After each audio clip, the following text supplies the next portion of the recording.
ಹೆಂಡತಿಗೆ 4 ಮದುವೆ ಮಾಡಿಸಿದ್ದ ಗಂಡ.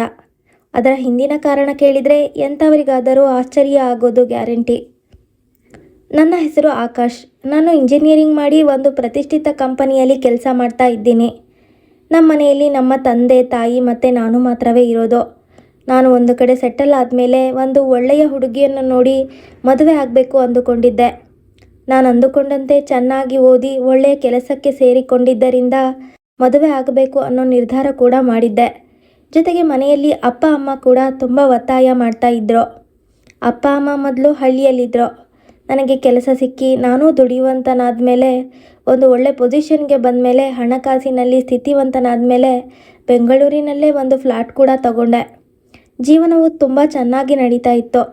ಮನೆಯಲ್ಲೂ ತುಂಬ ಒತ್ತಾಯ ಮಾಡಿದ್ರಿಂದ ಮದುವೆ ಆಗಬೇಕು ಅಂತ ಅಂದುಕೊಂಡ ನಾನು ಹುಡುಗಿಯನ್ನು ನೋಡೋಕೆ ಶುರು ಮಾಡಿದೆ. ಆದರೆ ನಾನು ನೋಡಿದ ಹುಡುಗಿಯರು ಯಾರೂ ನನಗೆ ಅಷ್ಟು ಇಷ್ಟವಾಗಲಿಲ್ಲ. ಮದುವೆಯ ಪ್ರಯತ್ನವಂತೂ ಚಾಲ್ತಿಯಲ್ಲೇ ಇತ್ತು.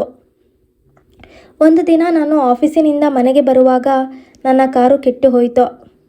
ಆಮೇಲೆ ನನಗೆ ಪರಿಚಯ ಇದ್ದ ಒಬ್ಬ ಮೆಕ್ಯಾನಿಕ್ಕಿಗೆ ಕಾಲ್ ಮಾಡಿ ಬರೋಕ್ಕೆ ಹೇಳಿ ಕಾರ್ ರೆಡಿ ಮಾಡೋಕ್ಕೆ ಹೇಳಿದರೆ ಅವನು ತುಂಬ ಲೇಟ್ ಆಗುತ್ತೆ ಅಂತ ಹೇಳ್ದ. ಆಗ ಸರಿ, ನಾನು ರೆಡಿ ಮಾಡಿ ಆಫೀಸ್ ಹತ್ರ ನಾಳೆ ನೀನೇ ತಗೊಂಬ ಅಂತ ಹೇಳಿದೆ. ಮಳೆ ಬೇರೆ ತುಂಬ ಬರ್ತಾ ಇದ್ದಿದ್ದರಿಂದ ಕ್ಯಾಬ್ ಬುಕ್ ಮಾಡಿದೆ. ಆದರೆ ನಾನು ಬುಕ್ ಮಾಡಿದ್ದ ವೆಹಿಕಲ್ ಬರೋಕ್ಕೆ ಇನ್ನೂ ತುಂಬ ಟೈಮ್ ಇತ್ತು. ನಾನು ಕ್ಯಾಬ್ಗೋಸ್ಕರ ವೆಯ್ಟ್ ಮಾಡ್ತಾ ಇದ್ದಾಗ ನನ್ನ ಮುಂದೆ ಒಂದು ಕಾರ್ ಬಂದು ನಿಂತಿತ್ತು. ನಾನು ಕಾರ್ ನೋಡಿ ಸುಮ್ಮನೆ ಆದೆ. ಆದರೆ ಕಾರೊಳಗೆ ಡ್ರೈವ್ ಮಾಡ್ತಾ ಇದ್ದ ವ್ಯಕ್ತಿ ವಿಂಡೋ ಓಪನ್ ಮಾಡಿ ಬನ್ನಿ ಸರ್, ಡ್ರಾಪ್ ಮಾಡ್ತೀನಿ ಅಂತ ಕರೆದಿದ್ದರು. ಆಗ ನಾನು ಯಾರೋ ಏನೋ ಆ ಅಪರಿಚಿತ ವ್ಯಕ್ತಿ ಜೊತೆ ನಾನು ಹೋಗಬೇಕು ಅಂದುಕೊಂಡು, ಪರವಾಗಿಲ್ಲ ಸರ್, ಕ್ಯಾಬ್ ಬುಕ್ ಮಾಡಿದ್ದೀನಿ, ಎನಿವೇಸ್ ಥ್ಯಾಂಕ್ಸ್ ಅಂತ ಹೇಳಿ ನಾನು ಬರಲ್ಲ ಅಂತ ಹೇಳಿದೆ. ಆ ವ್ಯಕ್ತಿ ಸರಿ ಆಯಿತು ಅಂತ ಅಲ್ಲಿಂದ ಹೊರಟು ಹೋದರು. ನಾನು ಬುಕ್ ಮಾಡಿದ್ದ ಕ್ಯಾಬ್ ಬಂದ ಮೇಲೆ ಅದರಲ್ಲೇ ಮನೆಗೆ ಹೋದೆ. ನಾನು ಅಪ್ಪ ಅಮ್ಮ ಪ್ರತಿದಿನ ನಮ್ಮ ಮನೆಯ ಪಕ್ಕದಲ್ಲೇ ಇದ್ದ ಪಾರ್ಕಿಗೆ ವಾಕ್ ಹೋಗ್ತಾ ಇದ್ರು. ಅಲ್ಲಿ ಯಾರೋ ಒಬ್ಬರು ಮದುವೆಯ ಬ್ರೋಕರ್ ವ್ಯಕ್ತಿ ಪರಿಚಯವಾಗಿದ್ದಾರೆ. ಅವರ ಜೊತೆ ಅಪ್ಪ ಅಮ್ಮ ಕೂಡ ತುಂಬ ಸಲುಗೆಯಿಂದಲೇ ಮಾತಾಡಿ ನನ್ನ ಮಗನಿಗೆ ಹುಡುಗಿ ಹುಡುಕುತ್ತಾ ಇರುವುದಾಗಿ ಹೇಳಿದ್ದಾರೆ. ಆಗ ಆ ಬ್ರೋಕರ್ ನಾನು ಕೂಡ ಮದುವೆಯ ಹುಡುಗಿಯನ್ನು ಸೆಟ್ ಮಾಡೋ ಬ್ರೋಕರ್. ನನ್ನ ತಂಗಿನೇ ಒಬ್ಬಳು ಇದ್ದಾಳೆ, ನೋಡೋಕ್ಕೂ ತುಂಬ ಚೆನ್ನಾಗಿದ್ದಾಳೆ. ನೀವು ಒಪ್ಪೋದಾದರೆ ನನ್ನ ತಂಗಿಯನ್ನೇ ನಿಮಗೆ ತೋರಿಸ್ತೀನಿ ಅಂತ ನನ್ನ ತಂದೆ ತಾಯಿಗೆ ಫೋಟೋ ಕೂಡ ತೋರಿಸಿದ್ದಾನೆ. ಹುಡುಗಿ ನೋಡೋಕ್ಕೆ ಚೆನ್ನಾಗಿದ್ದರಿಂದ ನನ್ನ ತಂದೆ ಅವರ ಫೋನಿಗೆ ಆ ಫೋಟೋ ಕೂಡ ಕಳಿಸಿಕೊಂಡಿದ್ದಾರೆ. ಜೊತೆಗೆ ಆ ಬ್ರೋಕರ್ ಫೋನಿಗೆ ನನ್ನ ಫೋಟೋ ಕೂಡ ಕಳಿಸಿ ನನ್ನ ಮಗ ಒಳ್ಳೆಯ ಕೆಲಸದಲ್ಲಿದ್ದಾನೆ, ಕೈ ತುಂಬ ಸಂಬಳ, ಸಾಕಷ್ಟು ಆಸ್ತಿ ಮಾಡಿದ್ದಾನೆ ಅಂತೆಲ್ಲ ಹೇಳಿ ಬಂದಿದ್ದಾರೆ. ಜೊತೆಗೆ ನಮ್ಮ ಮಗನಿಗೆ ಈ ಫೋಟೋನ ತೋರಿಸಿ ಅವನಿಗೆ ಹುಡುಗಿ ಇಷ್ಟ ಆದರೆ ಮುಂದಿನದನ್ನು ಮಾತನಾಡೋಣ ಅಂತ ಹೇಳಿ ಆ ಬ್ರೋಕರ್ನ ನಂಬರನ್ನು ಕೂಡ ತಗೊಂಡು ಬಂದಿದ್ರು. ನಾನು ಮನೆಗೆ ಬಂದಾಗ ಆ ವಿಷಯದ ಬಗ್ಗೆ ನನಗೆ ಹೇಳಿದ ನನ್ನ ತಂದೆ ತಾಯಿ ಹುಡುಗಿಯ ಫೋಟೋವನ್ನು ಕೂಡ ನನಗೆ ತೋರಿಸಿದರು. ಹುಡುಗಿ ನೋಡೋಕ್ಕೆ ತುಂಬಾ ಚೆನ್ನಾಗಿದ್ಲು. ಫೋಟೋ ನೋಡಿದ ತಕ್ಷಣ ನನಗೂ ಇಷ್ಟ ಆದ್ಲು. ನಾನು ಕೂಡ ಸರಿ ಆಯಿತು ಅಂತ ಮುಂದಿನ ಭಾನುವಾರ ಹುಡುಗಿಯನ್ನು ನೋಡೋಕ್ಕೆ ಹೋಗೋಣ ಅಂತ ಹೇಳಿದೆ. ಅಪ್ಪ ಕೂಡ ಬ್ರೋಕರ್ಗೆ ಕಾಲ್ ಮಾಡಿ ಭಾನುವಾರ ನಾವು ಹುಡುಗಿನ ನೋಡೋಕ್ಕೆ ಬರುವುದಾಗಿ ಹೇಳಿದರು. ಆ ಬ್ರೋಕರ್ ಕೂಡ ಸರಿ ಆಯಿತು ಅಂತ ಒಪ್ಪಿಕೊಂಡರು. ನಾವು ಹೇಳಿದಂತೆಯೇ ಭಾನುವಾರ ನನಗೆ ರಜಾ ಇದ್ದಿದ್ದರಿಂದ ಆ ಬ್ರೋಕರ್ ಹೇಳಿದ ಅಡ್ರೆಸ್ಗೆ ಹುಡುಗಿ ನೋಡೋಕ್ಕೆ ನಾನು, ಅಪ್ಪ ಅಮ್ಮ 3 ಜನ ಹೋದ್ವಿ. ಬ್ರೋಕರ್ ಮತ್ತು ಅವನ ತಂಗಿ ಇದ್ದಿದ್ದು ಒಂದು ಬಾಡಿಗೆಯ ಮನೆಯಲ್ಲಿ. ಆದರೆ ಮನೆ ಮಾತ್ರ ಅನುಕೂಲವಾಗಿ ಚೆನ್ನಾಗಿತ್ತು. ನನಗೆ ಆ ಬ್ರೋಕರ್ನ ತಂಗಿ ಹುಡುಗಿ ಕಾಫಿ ತಂದು ಕೊಟ್ಲು. ಅವಳ ಹೆಸರು ಅನನ್ಯ ಅಂತೆ. ಫೋಟೋದಲ್ಲಿ ನೋಡೋದಕ್ಕಿಂತ ರಿಯಲ್ ಆಗಿ ಇನ್ನೂ ತುಂಬ ಸುಂದರವಾಗಿ ಕಾಣಿಸ್ತಾ ಇದ್ಲು. ನನಗೆ ಅವಳನ್ನು ನೋಡಿದ ತಕ್ಷಣವೇ ಇಷ್ಟ ಆಗಿಬಿಟ್ಲು. ಆಗ ಬ್ರೋಕರ್ ಹೇಳಿದರು, ಅವರ ಹೆಸರು ಸುರೇಶ್ ಅಂತ. ಮತ್ತು ನಮಗೆ ಅಪ್ಪ ಅಮ್ಮ ಯಾರೂ ಇಲ್ಲ. ನಾವು ಚಿಕ್ಕವರಾಗಿದ್ದಾಗಲೇ ತೀರಿ ಹೋದರು. ನಾವು ಚಿಕ್ಕಂದಿನಲ್ಲಿ ನಮ್ಮ ನೆಂಟರು ಕೂಡ ಯಾರೂ ನಮ್ಮನ್ನು ನೋಡ್ಕೊಳ್ಳಿಲ್ಲ. ಅದಕ್ಕೆ ಆಗಲೇ ನಾನು ಬೆಂಗಳೂರಿನ ಕಡೆಗೆ ಬಂದು ಬಿಟ್ಟೆ ನನ್ನ ತಂಗಿಯನ್ನು ಕರೆದುಕೊಂಡು. ನಮಗೆ ಅಂತ ಆಸ್ತಿ ಪಾಸ್ತಿ ಏನೂ ಇಲ್ಲ. ನನ್ನ ತಂಗಿ ಕೂಡ SSLCಯವರೆಗೆ ಓದಿದ್ಲು. ಕೆಲಸಕ್ಕೆ ಹೋಗ್ತೀನಿ ಅಂದ್ಲು. ಆದರೆ ನಾನೇ ಬೇಡ ಅಂದೆ. ನಿಮಗೆ ಗೊತ್ತಿದೆಯಲ್ಲ ಈಗಿನ ಕಾಲದಲ್ಲಿ ಹೆಣ್ಣು ಮಕ್ಕಳನ್ನು ಹೇಗೆ ನೋಡ್ತಾರೆ ಅಂತ. ಅದಕ್ಕೆ ಮನೆಯಲ್ಲೇ ಇರುವಂಥ ಕೆಲಸಕ್ಕೂ ಕಳಿಸಲಿಲ್ಲ ನಾನು. ಆದರೆ ಅವಳು ಟೈಲರಿಂಗ್ ಕಲಿತಾ ಇದ್ದಾಳೆ, ಮನೆಯಲ್ಲೇ ಟೈಲರಿಂಗ್ ಮಾಡ್ತಾಳೆ ಅಂತ ಹೇಳಿದರು. ಮತ್ತು ನಮ್ಮದು ನಿಮ್ಮದು ಜಾತಿ ಬೇರೆ ಆದರೆ ನಾನು ಜಾತಿಗೆಲ್ಲ ಮಹತ್ವ ಕೊಡಲ್ಲ. ಹುಡುಗ ಒಳ್ಳೆಯವನಾಗಿದ್ದರೆ ನನ್ನ ತಂಗಿಯನ್ನು ಮದುವೆ ಮಾಡೋಣ ಅಂದ್ಕೊಂಡಿದ್ದೀನಿ ಅಂತ ಹೇಳಿದರು ಬ್ರೋಕರ್ ಸುರೇಶ್. ಅವರು ಮಾತು ಕೇಳಿದ ನಾವು ಕೂಡ ನಮಗೂ ಅಷ್ಟೇ, ಹುಡುಗಿ ಒಳ್ಳೆಯವಳಾಗಿದ್ದರೆ ಅಷ್ಟೇ ಸಾಕು, ಮನೆ ನೋಡ್ಕೊಂಡು ಹೋದರೆ ನಾವು ಮತ್ತೆ ಏನನ್ನೂ ಕೇಳೋದಿಲ್ಲ. ನಾವು ಕೂಡ ಜಾತಿಗೆಲ್ಲ ಅಷ್ಟೊಂದು ಪ್ರಾಮುಖ್ಯತೆ ಕೊಡಲ್ಲ. ಮತ್ತು ನನಗೆ ಕೂಡ ಈ ಆಡಂಬರದ ಮದುವೆ ಎಲ್ಲ ಇಷ್ಟ ಆಗಲ್ಲ ಅಂತ ನಾನು ಕೂಡ ಹೇಳಿದ್ದೆ. ಹಾಗೆ ನನಗೆ ಕೂಡ ನಿಮ್ಮ ತಂಗಿ ಒಪ್ಪಿಗೆ ಆಗಿದ್ದಾಳೆ ಅಂತ ಅಲ್ಲೇ ಹೇಳಿದ್ದೆ ನಾನು. ಮತ್ತು ಹುಡುಗಿಯನ್ನು ಕೂಡ ಕೇಳಿದೆ, ನಾನು ನಿಮಗೆ ಒಪ್ಪಿಗೆ ಆಗಿದ್ದೀನಾ ಅಂತ. ಆಗ ಹುಡುಗಿ ಕೂಡ ನಮ್ಮ ಅಣ್ಣನಿಗೆ ಒಪ್ಪಿಗೆ ಆದರೆ ನನಗೂ ಒಪ್ಪಿಗೆನೆ, ನನಗೂ ಕೂಡ ನೀವು ಇಷ್ಟ ಆದ್ರಿ ಅಂತ ಹೇಳಿದ್ಲು. ಕೊನೆಗೆ ನಮ್ಮೆಲ್ಲರಿಗೂ ಸಮಾಧಾನವಾದ ಮೇಲೆ ಮದುವೆಗೆ ಕೂಡ ಒಪ್ಪಿಕೊಂಡ್ವಿ. ಸದ್ಯದಲ್ಲೇ ಒಂದು ಒಳ್ಳೆಯ ದಿನ ನೋಡಿ ಸಿಂಪಲ್ ಆಗಿ ದೇವಸ್ಥಾನದಲ್ಲಿ ಮದುವೆ ಮಾಡಿಕೊಡೋಣ ಅಂತ ನಾನು ಹೇಳಿದ್ದೆ. ಅದಕ್ಕೆ ಅಪ್ಪ ಅಮ್ಮ ಮತ್ತು ಬ್ರೋಕರ್ ಸುರೇಶ್ ಎಲ್ಲರೂ ಒಪ್ಕೊಂಡ್ರು. ಹಾಗೆ ಮದುವೆ ಫಿಕ್ಸ್ ಆದ ಖುಷಿಗೆ ಅವರ ಮನೆಯಲ್ಲೇ ಸಿಹಿ ಕೂಡ ಮಾಡಿದರು. ಜೊತೆಗೆ ತಿಂಡಿ ಕೂಡ ಅವರ ಮನೆಯಲ್ಲೇ ತಿಂದುಕೊಂಡು ಬರುವಾಗ ಅನನ್ಯ ಫೋನ್ ನಂಬರ್ ಕೂಡ ಕಲೆಕ್ಟ್ ಮಾಡಿಕೊಂಡು ಬಂದೆ. ಜೊತೆಗೆ ಒಂದು ಒಳ್ಳೆ ಮುಹೂರ್ತ ನೋಡಿ ಆದಷ್ಟು ಬೇಗ ಮದುವೆ ಫಿಕ್ಸ್ ಮಾಡೋಣ ಅಂತ ಮಾತಾಡಿಕೊಂಡ್ರು. ಹಾಗೆ ಮದುವೆ ಫಿಕ್ಸ್ ಆದ ತಿಂಗಳಲ್ಲೇ ಒಂದು ಒಳ್ಳೆಯ ಮುಹೂರ್ತ ಕೂಡ ಇತ್ತು. ಪುರೋಹಿತರನ್ನು ಕೇಳಿ ವಿಚಾರಿಸಿ ಹತ್ತಿರದಲ್ಲೇ ಇದ್ದ ಒಂದು ಒಳ್ಳೆಯ ಮುಹೂರ್ತದ ದಿನ ಕೂಡ ಫಿಕ್ಸ್ ಮಾಡಿದ್ವಿ. ನಂತರ ಅನನ್ಯಗೆ ಪ್ರತಿದಿನ ಕಾಲ್ ಮಾಡಿ ಮಾತಾಡ್ತಾ ಇದ್ದೆ. ಅವಳು ಕೂಡ ಚೆನ್ನಾಗೇ ಮಾತಾಡ್ತಾ ಇದ್ಲು. ಅದರ ಜೊತೆಗೆ ಅವಳನ್ನು ಕರೆದುಕೊಂಡು ಹೋಗಿ ಮದುವೆಗೆ ಏನೇನು ಬೇಕೋ ಎಲ್ಲವನ್ನು ಅವಳಿಗೆ ಶಾಪಿಂಗ್ ಮಾಡಿಸಿದ್ದೆ. ಅವರು ಬಡವರು ಅಂತ ಗೊತ್ತಿದ್ದರಿಂದ ಅವಳಿಗೆ ನಾನೇ 100 ಗ್ರಾಂ ಗೋಲ್ಡ್ ಕೂಡ ಮಾಡಿಸಿದ್ದೆ. ಜೊತೆಗೆ ಸಾಕಷ್ಟು ದುಬಾರಿಯ ಬಟ್ಟೆ ಸೀರೆಗಳನ್ನು ಕೂಡ ಕೊಡಿಸಿದ್ದೆ. ಅವಳು ಖುಷಿ ಖುಷಿಯಿಂದ ತನಗೆ ಬೇಕಾದ ವಸ್ತುಗಳನ್ನೆಲ್ಲ ತಗೊಂಡ್ಳು. ನೋಡ್ತಾ ಇದ್ದ ಹಾಗೆ ಮದುವೆ ದಿನ ಹತ್ತಿರ ಬರ್ತಾ ಇತ್ತು. ನನಗೆ ಮೊದಲಿನಿಂದಲೂ ಈ ಆಡಂಬರದ ಮದುವೆ, ಅದಕ್ಕೆ ದುಂದು ವೆಚ್ಚ ಮಾಡೋದು ನನಗೆ ಇಷ್ಟ ಆಗ್ತಿರ್ಲಿಲ್ಲ. ಹಾಗಾಗಿ ನಾನು ಮೊದಲೇ ಫಿಕ್ಸ್ ಆಗಿದ್ದೆ ಬಹಳ ಸರಳವಾಗಿ ಮದುವೆ ಆಗಬೇಕು ಅಂತ. ಹಾಗಾಗಿ ನನಗೆ ಬೇಕಾದ ತೀರಾ ಹತ್ತಿರದ ಕೆಲವೊಂದಷ್ಟು ಜನರನ್ನು ಕರೆದು ದೇವಸ್ಥಾನದಲ್ಲಿ ಸರಳವಾಗಿ ಮದುವೆ ಆಗಬೇಕು ಅಂದ್ಕೊಂಡೆ. ಹಾಗೆ ಮದುವೆ ದಿನ ಕೂಡ ಬಂದೇ ಬಿಡ್ತು. ಹುಡುಗಿ ಕಡೆಯಿಂದ ಹುಡುಗಿಯ ಅಣ್ಣ ಸುರೇಶ್ನ ಬಿಟ್ಟು ಮತ್ಯಾರೂ ಮದುವೆಗೆ ಬಂದಿರಲಿಲ್ಲ. ಅವರು ಮೊದಲೇ ಹೇಳಿದ್ದರು, ನಾವು ಕಷ್ಟದಲ್ಲಿದ್ದಾಗ ನಮ್ಮನ್ನು ಯಾರೂ ನೋಡಿಕೊಳ್ಳಲಿಲ್ಲ. ಹಾಗಾಗಿ ನಾವು ಎಲ್ಲರಿಂದ ದೂರ ಇದ್ದೀವಿ. ನನಗೆ ನನ್ನ ತಂಗಿ, ಅವಳಿಗೆ ನಾನು, ಅಷ್ಟೇ ನಮ್ಮ ಪ್ರಪಂಚ. ನಮಗೆ ಮತ್ಯಾರೂ ಇಲ್ಲ. ನಾವು ಮತ್ಯಾರನ್ನ ಮದುವೆಗೂ ಕೂಡ ಕರೆಯಲ್ಲ ಅಂತ. ನನಗೂ ಕೂಡ ಅವರ ಮಾತು ಸರಿ ಅನ್ನಿಸಿತ್ತು. ಹಾಗಾಗಿ ನಾನು ಕೂಡ ಸುಮ್ಮನೆ ಆದೆ. ನಾನು ನನಗೆ ತೀರಾ ಹತ್ತಿರದ ಕೆಲವೊಂದಷ್ಟು ಜನರಿಗೆ ಮಾತ್ರ ಹೇಳಿ ಸರಳವಾಗಿ ದೇವಸ್ಥಾನದಲ್ಲಿ ಮದುವೆ ಆದ್ವಿ. ಆದರೆ ನಮ್ಮ ಮದುವೆಯನ್ನು ನಾವು ರಿಜಿಸ್ಟರ್ ಮಾಡಿಸಲಿಲ್ಲ. ಮದುವೆ ಮುಗಿದು ಅನನ್ಯ ಮನೆ ತುಂಬಿಸ್ಕೊಂಡ್ವಿ. ಅನನ್ಯ ಕೂಡ ಬಹಳ ಖುಷಿಯಿಂದಲೇ ನಮ್ಮ ಮನೆಗೆ ಬಂದ್ಲು. ನಾವಿಬ್ಬರು ನಮ್ಮ ದಾಂಪತ್ಯವನ್ನು ಕೂಡ ಆರಂಭಿಸಿದ್ವು. ಅನನ್ಯ ಅಣ್ಣ ಸುರೇಶ್ ಕೂಡ ಆವಾಗ ನಮ್ಮ ಮನೆಗೆ ಬಂದು ಅನನ್ಯನ ನೋಡಿಕೊಂಡು ಹೋಗ್ತಾ ಇದ್ರು. ಅನನ್ಯ ಮನೆಯ ಎಲ್ಲ ಕೆಲಸಗಳನ್ನು ಅವಳೇ ಮಾಡ್ತಾ ಇದ್ಲು. ಅಪ್ಪ ಅಮ್ಮನ್ನ ನನ್ನ ತುಂಬ ಪ್ರೀತಿಯಿಂದ ಚೆನ್ನಾಗೇ ನೋಡ್ಕೊಳ್ತಾ ಇದ್ಲು.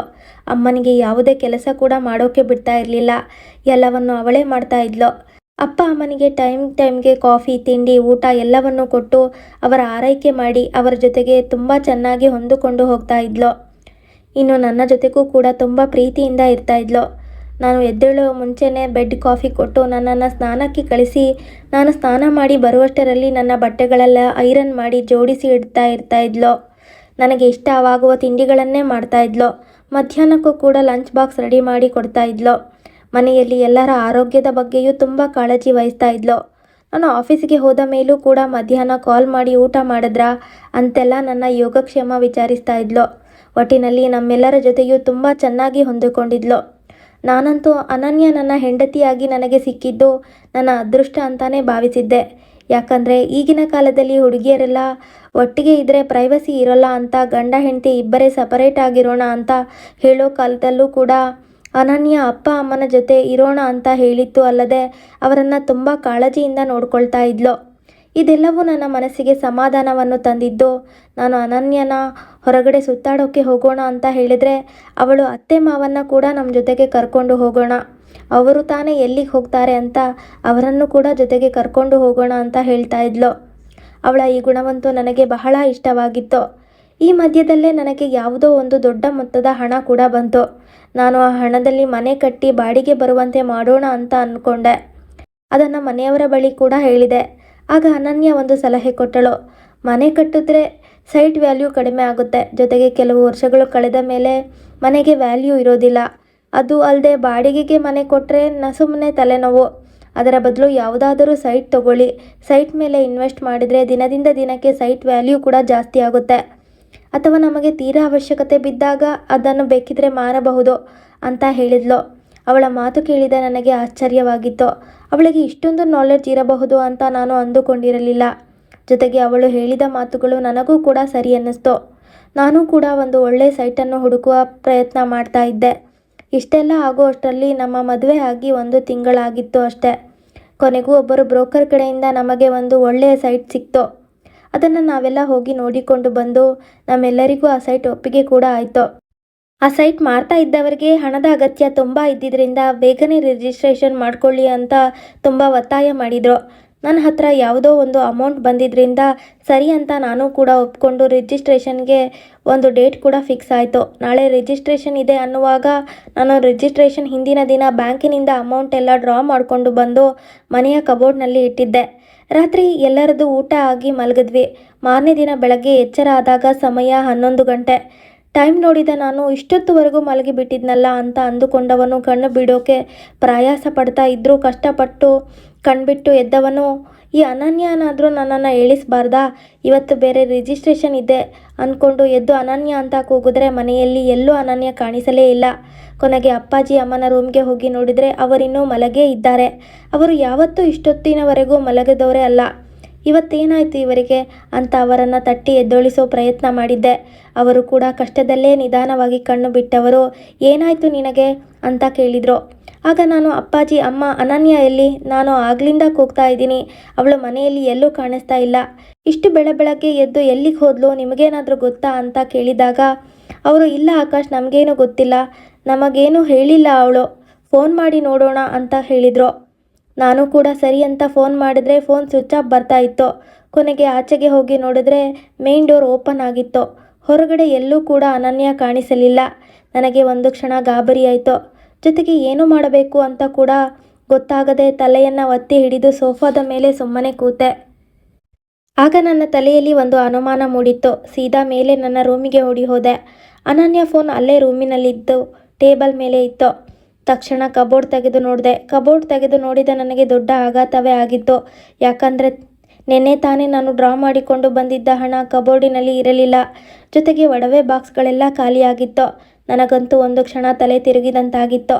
ಯಾಕಂದರೆ ಅದಾಗಲೇ ನನಗೆ ತಿಳಿದು ಹೋಗಿತ್ತು ಇದೆಲ್ಲ ಅನನ್ಯದ ಕೆಲಸ ಅಂತ. ಹೌದು, ಅವಳು ಮನೆಯಲ್ಲಿದ್ದ ದುಡ್ಡು, ಒಡವೆ ಎಲ್ಲವನ್ನೂ ತೆಗೆದುಕೊಂಡು ಮನೆ ಬಿಟ್ಟು ಓಡಿ ಹೋಗಿದ್ಲು. ಅಯ್ಯೋ ದೇವರೇ, ಇದು ಎಂಥ ಕೆಲಸ ಆಯಿತು, ಈಗ ಏನು ಮಾಡಲಿ ನಾನು ಅಂತ ಯೋಚಿಸುತ್ತಾ ಇದ್ದವನು ತಕ್ಷಣ ಅನನ್ಯ ಅಣ್ಣ ಸುರೇಶ್ ನಂಬರ್ಗೆ ಕಾಲ್ ಮಾಡಿದೆ. ಅವನ ನಂಬರ್ ಕೂಡ ಸ್ವಿಚ್ ಆಫ್ ಬರ್ತಾ ಇತ್ತು. ತಕ್ಷಣ ಎದ್ದು ಸೀದಾ ಸುರೇಶ್ ಮನೆಯ ಬಳಿ ಹೋದೆ. ಆದರೆ ಅದಾಗಲೇ ಸುರೇಶ್ ಮನೆಯನ್ನು ಖಾಲಿ ಮಾಡಿದ್ದ. ಅಕ್ಕಪಕ್ಕದವರಲ್ಲಿ ವಿಚಾರಿಸಿದಾಗ ಅವರು 3 ತಿಂಗಳ ಹಿಂದಷ್ಟೇ ಇಲ್ಲಿಗೆ ಬಂದದ್ದು. ಆದರೆ ಯಾಕೋ 1 ವಾರದ ಹಿಂದೆ ದಿಢೀರಂತ ಮನೆ ಖಾಲಿ ಮಾಡಿ ಹೊರಟು ಹೋದರು ಅಂತ ಹೇಳಿದ್ದರು. ಇದೆಲ್ಲವನ್ನು ಕೇಳಿದ ನನಗೆ ನಿಂತ ನೆಲವೇ ಕುಸಿದ ಅನುಭವವಾಗಿತ್ತು. ಅನನ್ಯ ಹೀಗೆಲ್ಲ ಮಾಡೋಕ್ಕೆ ಸಾಧ್ಯವಾ? ಅವಳು ಮಾಡಿರೋ ಕೆಲಸ ನನ್ನ ಕಣ್ಮುಂದೆ ಸಾಕ್ಷಿಯ ಸಮೇತ ಕಾಣ್ತಾ ಇದ್ರೂ ಅದನ್ನು ನಂಬೋಕ್ಕೆ ನನ್ನ ಮನಸ್ಸು ಒಪ್ತಾ ಇರಲಿಲ್ಲ. ಯಾಕಂದರೆ ನಾನು ಅವಳನ್ನು ತುಂಬ ನಂಬಿದ್ದೆ. ಎಲ್ಲಕ್ಕಿಂತ ಹೆಚ್ಚಾಗಿ ನಾನು ಅವಳನ್ನು ಮನಸಾರೆ ಪ್ರೀತಿಸ್ತಾ ಇದ್ದೆ. ಆದರೆ ಅವಳು ನನಗೆ ಇಂತಹ ನಂಬಿಕೆ ದ್ರೋಹದ ಕೆಲಸ ಮಾಡಿದ್ದಾಳೆ ಅಂದರೆ ನನ್ನ ಮನಸ್ಸಿಗೆ ನಂಬೋಕ್ಕೆ ತುಂಬಾ ಕಷ್ಟ ಆಗ್ತಾ ಇತ್ತು. ಆದರೆ ನಂಬದೆ ಬೇರೆ ವಿಧಿ ಇಲ್ಲ. ಯಾಕಂದರೆ ಇದೇ ಸತ್ಯ ಅಲ್ವಾ? ಕೊನೆಗೆ ನಾನು ಸೀದಾ ಮನೆಗೆ ಬಂದು ನಮ್ಮ ಮದುವೆಯ ಫೋಟೋಗಳನ್ನು ತಗೊಂಡು ಸೀದಾ ಪೊಲೀಸ್ ಸ್ಟೇಷನ್ಗೆ ಹೋದೆ. ಅಲ್ಲೇ ನನಗಾಗಿರೋ ಅನ್ಯಾಯದ ಕುರಿತು ಎಲ್ಲವನ್ನು ವಿವರವಾಗಿ ಬರೆದು ಕಂಪ್ಲೇಂಟ್ ಕೊಟ್ಟೆ. ಎಂತಹ ವಿಪರ್ಯಾಸ ಅಂದರೆ ಅವಳ ಹೆಸರು ಅನನ್ಯ, ಅವರ ಅಣ್ಣನ ಹೆಸರು ಸುರೇಶ್, ಜೊತೆಗೆ ನಮ್ಮ ಮದುವೆಯ ಕೆಲವೊಂದಷ್ಟು ಫೋಟೋ ವಿಡಿಯೋಗಳು. ಇದಿಷ್ಟರ ಹೊರತಾಗಿ ನನ್ನ ಬಳಿ ಅವರ ಬಗ್ಗೆ ಬೇರೆ ಯಾವ ಮಾಹಿತಿಯೂ ಇಲ್ಲ. ನನ್ನ ಕಥೆಯನ್ನು ಕೇಳಿದ ಪೊಲೀಸರು ನಕ್ಕು ಬಿಟ್ಟಿದ್ದರು. ಕೇಳಿದರೆ ಹೆಂಡತಿ ಅಂತೀಯ, ಅವಳ ಬಗ್ಗೆ ಹಿಂದೆ ಮುಂದೆ ಏನೂ ಗೊತ್ತಿಲ್ಲದೆ ಮದುವೆ ಆದ್ಯಾ ಅಂತ ನಕ್ಕರು. ನನ್ನ ಕಂಪ್ಲೇಂಟನ್ನು ತಗೊಂಡಿದ್ದರು. ಕಂಪ್ಲೇಂಟ್ ಕೊಟ್ಟ ನಾನು ಸೀದಾ ಮನೆಗೆ ಬಂದಿದ್ದೆ. ಅಪ್ಪ ಅಮ್ಮನಿಗೆ ನಡೆದಿರೋ ಎಲ್ಲ ಘಟನೆಗಳನ್ನು ಸಂಪೂರ್ಣವಾಗಿ ವಿವರಿಸಿದ್ದೆ. ಆಗ ಅಮ್ಮ, ಮಳ್ಳಿ ಹಾಗೆ ಇದ್ದವಳು ಹೀಗೆಲ್ಲ ಮಾಡಿ ಹೋದಳಾ? ನಮ್ಮ ಮಗಳೇ ಅಂದ್ಕೊಂಡಿದ್ವಿ ಅವಳನ್ನು, ಆದರೆ ಅವಳು ಇಂಥ ಕೆಲಸ ಮಾಡಿಬಿಟ್ಲಲ್ಲ ಅಂತ ತುಂಬ ನೊಂದುಕೊಂಡರು. ಕೊನೆಗೆ ಅವರಿಬ್ಬರನ್ನ ಸಮಾಧಾನ ಮಾಡಿದ ನಾನು ಸೀದಾ ರೂಮಿಗೆ ಹೋಗಿ ಡೋರ್ ಹಾಕಿ ಬೆಡ್ ಮೇಲೆ ಅಂಗಾತ ಮಲಗಿಬಿಟ್ಟೆ. ಎಷ್ಟೇ ತಡೆದರೂ ಕಣ್ಣಿಂದ ಕಣ್ಣೀರು ನಿಲ್ತಾನೇ ಇಲ್ಲ. ಮನಸ್ಸಲ್ಲಿ ಹೇಳಲಾಗದ ಸಂಕಟ ಆಗ್ತಾ ಇದೆ. ಮದುವೆಯಾಗಿ 1 ತಿಂಗಳಾಗಿದ್ದರೂ ಕೂಡ ನಾನು ಅನನ್ಯಾಳನ್ನು ತುಂಬಾ ಪ್ರೀತಿಸಿ ಬಿಟ್ಟಿದ್ದೆ. ಅವಳನ್ನು ತುಂಬಾ ನಂಬಿದ್ದೆ. ನಾನು ಅವಳನ್ನು ತುಂಬ ಹಚ್ಚಿಕೊಂಡಿದ್ದೆ. ಆದರೆ ಅವಳು ಮಾಡಿದ್ದು ನಂಬಿಕೆ ದ್ರೋಹದ ಕೆಲಸ. ಅವಳು ಮೋಸ ಮಾಡಿದ್ದಾಳೆ ಅನ್ನೋದು ನನ್ನ ಕಣ್ಮುಂದೆ ಕಾಣ್ತಾ ಇದ್ರೂ ನನಗೆ ಅದನ್ನು ಒಪ್ಪಿಕೊಳ್ಳೋಕ್ಕೆ ಆಗ್ತಾ ಇಲ್ಲ. ನಂಬಿಕೆಯೇ ಜೀವನ ಅಲ್ವಾ? ನಾವು ಯಾರನ್ನಾದರೂ ಪ್ರಾಮಾಣಿಕವಾಗಿ ನಂಬಿದ್ದೀವಿ ಅಂದರೆ ಅದು ನಮ್ಮ ಮೂರ್ಖತನ ಅಲ್ಲ, ಬದಲಾಗಿ ನಾವು ಅವರ ಮೇಲಿಟ್ಟಿರೋ ಪ್ರೀತಿಯೇ ನಂಬಿಕೆ. ಅಂತಹ ನಂಬಿಕೆಗೆ ಪೆಟ್ಟು ಬಿದ್ದಾಗ ಅದನ್ನು ತಡೆದುಕೊಳ್ಳೋಕೆ ಮನಸ್ಸಿಗೆ ಎಷ್ಟು ಕಷ್ಟ ಆಗುತ್ತೆ ಅನ್ನೋದು ಅದನ್ನು ಅನುಭವಿಸಿದವರಿಗೆ ಮಾತ್ರವೇ ಗೊತ್ತು. ನನ್ನದು ಕೂಡ ಈಗ ಅದೇ ಪರಿಸ್ಥಿತಿ. ಒಬ್ಬ ಮನುಷ್ಯನ ಇಷ್ಟು ಸುಲಭವಾಗಿ ಯಾಮಾರಿಸಬಹುದಾ? ಖಂಡಿತ ಯಾಮಾರಿಸಬಹುದು. ಅದಕ್ಕೆ ಜೀವಂತ ಸಾಕ್ಷಿ ನಾನೇ ಇದ್ದೀನಲ್ಲ. ಅನನ್ಯ ಕೊಂದಿದ್ದು ನನ್ನ ಪ್ರೀತಿ ನಂಬಿಕೆನ. ಅವಳು ಮೋಸಗಾತಿ, ನನಗೆ ಮೋಸ ಮಾಡಿ ಹೋಗಿದ್ದಾಳೆ. ಅವಳನ್ನು ನಾನು ದ್ವೇಷಿಸಬೇಕು, ಅವಳನ್ನು ನಾನು ನೆನಪು ಕೂಡ ಮಾಡಿಕೊಳ್ಳಬಾರ್ದು ಅಂತ ಎಷ್ಟೇ ಅಂದುಕೊಂಡ್ರೂ ಅವಳನ್ನು ಮರೆಯೋದು ಕಷ್ಟ ಆಗ್ತಾ ಇತ್ತು ನನಗೆ. ಅವಳು ಮಾಡಿದ್ದು ನಾಟಕದ ಪ್ರೀತಿಯೇ ಇರಬಹುದು, ಆದರೆ ನನ್ನ ಪ್ರೀತಿ ಪರಿಶುದ್ಧವಾದದ್ದು. ನಾನು ಅವಳನ್ನು ಮನಸಾರೆ ಪ್ರೀತಿಸಿದ್ದೆ, ಆದರೆ ಅವಳು ನನ್ನ ಪ್ರೀತಿಯ ನಂಬಿಕೆಗೆ ಬಹಳ ದೊಡ್ಡ ಪೆಟ್ಟನ್ನೇ ಕೊಟ್ಟು ಹೋಗಿದ್ದು. ಜೊತೆಗೆ ಅಪರಿಚಿತರನ್ನು ನಂಬಬಾರದು ಅನ್ನೋ ಪಾಠವನ್ನು ಕೂಡ ಚೆನ್ನಾಗಿ ಕಲಿಸಿಕೊಟ್ಟು ಹೋದ್ಲು. ಇದೇ ಬೇಸರದಲ್ಲಿ ಅವತ್ತೆಲ್ಲ ಆಫೀಸಿಗೂ ಹೋಗೋಕ್ಕಾಗಲಿಲ್ಲ ನಾನು. ಜೊತೆಗೆ ರಿಜಿಸ್ಟ್ರೇಷನ್ ಕೂಡ ಕ್ಯಾನ್ಸಲ್ ಆಯಿತು. ಆದರೆ ಮಾರನೇ ದಿನ ನನಗೆ ನಾನೇ ಸಮಾಧಾನ ಮಾಡಿಕೊಂಡ ನಾನು ಆಫೀಸಿಗೆ ಹೋದೆ. ಜೊತೆಗೆ ಪ್ರತಿದಿನ ಆಫೀಸ್ಗೆ ಹೋಗಿ ಬರುವಾಗ ಅನನ್ಯ ಮತ್ತು ಸುರೇಶ್ ಬಗ್ಗೆ ಏನಾದರೂ ಗೊತ್ತಾಯ್ತಾ ಅಂತಹ ಪೊಲೀಸ್ ಹತ್ರ ವಿಚಾರಿಸ್ತಾ ಇದ್ದೆ. ಆದರೆ ಅವರಿಂದ ಇನ್ವೆಸ್ಟಿಗೇಷನ್ ಮಾಡ್ತಾ ಇದ್ದೀವಿ ಅನ್ನೋ ಉತ್ತರನೇ ಬರ್ತಾ ಇತ್ತು. ಇದೇ ದಿನಚರಿಯಲ್ಲಿ 10 ದಿನ ಕಳೆದು ಹೋಗಿತ್ತು. ಒಂದು ದಿನ ಬೆಳಗ್ಗೆ ಕಾಲ್ ಮಾಡಿದ ಇನ್ಸ್ಪೆಕ್ಟರ್ ನನ್ನನ್ನು ಸ್ಟೇಷನ್ಗೆ ಬರೋಕ್ಕೆ ಹೇಳಿದರು. ನಾನು ಕೂಡ ಬೆಳಗ್ಗೆ ಪೊಲೀಸ್ ಸ್ಟೇಷನ್ಗೆ ಹೋದೆ. ಅಲ್ಲಿ ಅನನ್ಯ ಮತ್ತು ಸುರೇಶ್ ಇಬ್ಬರು ಇದ್ದರು. ಅವರನ್ನು ನೋಡಿ ನನಗೆ ಕೋಪ ಬಂದಿತ್ತು. ಸೀದಾ ಹೋದವನೇ ಯಾಕೆ ಹೀಗೆ ಮಾಡಿದ್ದೆ ಅನನ್ಯ ಅಂತ ನಾನು ಎಷ್ಟು ಕೇಳಿದರೂ ಅವಳು ಏನೊಂದು ಮಾತಾಡಲಿಲ್ಲ. ಕೊನೆಗೆ ಸುರೇಶ್ನ ಕೂಡ ಕೇಳಿ ಯಾಕೆ ಹೀಗೆಲ್ಲ ಮಾಡಿದ್ರಿ ಅಂತ. ಅವನು ಕೂಡ ಏನೊಂದು ಮಾತಾಡದೆ ತಲೆ ತಗ್ಗಿಸಿ ಸುಮ್ಮನೆ ನಿಂತುಬಿಟ್ಟ. ನನ್ನ ಅವಸ್ಥೆ ನೋಡಿದ ಇನ್ಸ್ಪೆಕ್ಟರ್ ನನ್ನನ್ನು ಅವರ ಬಳಿ ಕರೆದು, ಯಾವ ಅನನ್ಯ, ಯಾವ ಸುರೇಶ, ಅವರಿಬ್ಬರ ನಿಜವಾದ ಹೆಸರು ಅದಲ್ಲ ಅಂತ ಒಂದು ಸತ್ಯವನ್ನು ಹೇಳಿದರು. ಅವರ ಮಾತನ್ನು ಕೇಳಿದ ನನಗೆ ಆಗಿದ್ದು ಅಂತಿಂತ ಆಘಾತವಲ್ಲ.